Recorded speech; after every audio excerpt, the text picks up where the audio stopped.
একেবারে নেতানিয়াহুর গলায় পা দিয়ে যুদ্ধবিরতি আদায় করে নিয়েছে ফিলিস্তিনের স্বাধীনতাকামী সংগঠন হামাস।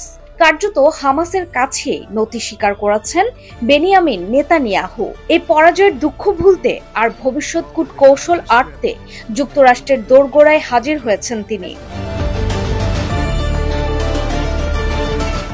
যুক্তরাষ্ট্র গাজায় নির্বিচার হামলার সময় ইসরায়েলকে অব্যাহতভাবে অস্ত্র সহায়তা দিলেও ব্যতিক্রম ছিলেন ভ্লাদিমির পুতিন।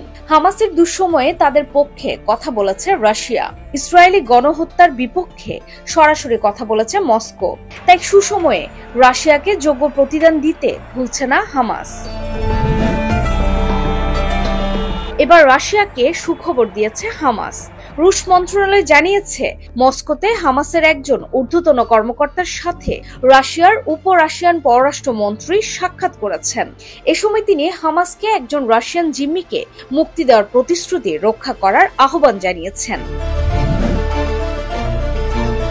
রুশ প্রেসিডেন্ট ভ্লাদিমির পুতিনের বিশেষ দূত মিখাইল বোগদানভ হামাসের রাজনৈতিক ব্যুরোর ঊর্ধ্বতন সদস্য মুসা আবু মারজুকের সাথে সাক্ষাৎ করেছেন। রাশিয়ার দ্বৈত রুশ ইসরায়েলি নাগরিক আলেকজান্ডার ট্রুফানভ এবং ইউক্রেনের ডনবাস এলাকার ইসরায়েলি ব্যক্তি ম্যাক্সিম হারকিনের মুক্তির আহ্বান জানিয়েছেন।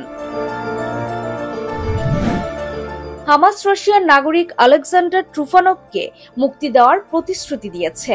হামাসের উপপ্রধান মুসা আবু মারজুক স্পুটনিককে নিশ্চিত করেছেন। জানানো হয়েছে আগামী জিম্মি বিনিময়ের সময়ে তাকে মুক্তি দেওয়া হবে। হামাস জানিয়েছে তারা এই প্রতিশ্রুতি রক্ষা করবে।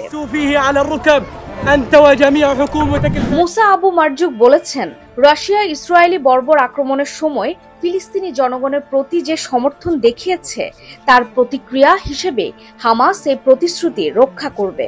হামাসও আরো জানিয়েছে তারা ম্যাক্সিম হারকিনের বিষয়ে তারা জিম্মি মুক্তির দ্বিতীয় পর্যায়ে সিদ্ধান্ত নেবে। হামাসের শীর্ষ নেতা জানিয়েছেন অগ্রাধিকার ভিত্তিতে রাশিয়ার জিম্মিদের মুক্তি দিতে প্রস্তুত তারা। গাজায় স্থল অভিযান চালানোর সময় ইসরায়েলকে কড়া হুঁশিয়ারি দিয়েছিলেন রাশিয়ার প্রেসিডেন্ট ভ্লাদিমির পুতিন। তিনি হামাস ও ফাতা নেতাদের মস্কোতে আতিথেয়তা দিয়েছেন।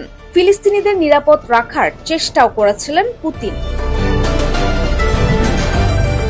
বর্তমানে যুদ্ধবিরতি নিয়ে আলোচনার প্রস্তুতি নিচ্ছে হামাস ও ইসরায়েলের প্রতিনিধিরা। এই ধাপে আরও ইসরায়েলি জিম্মিকে মুক্তি দেবে হামাস।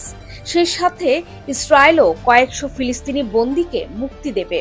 আর চুক্তির শর্ত অনুযায়ী গাজা থেকে ইসরায়েলি সেনাদের পুরোপুরি প্রত্যাহার করে নেওয়া হবে।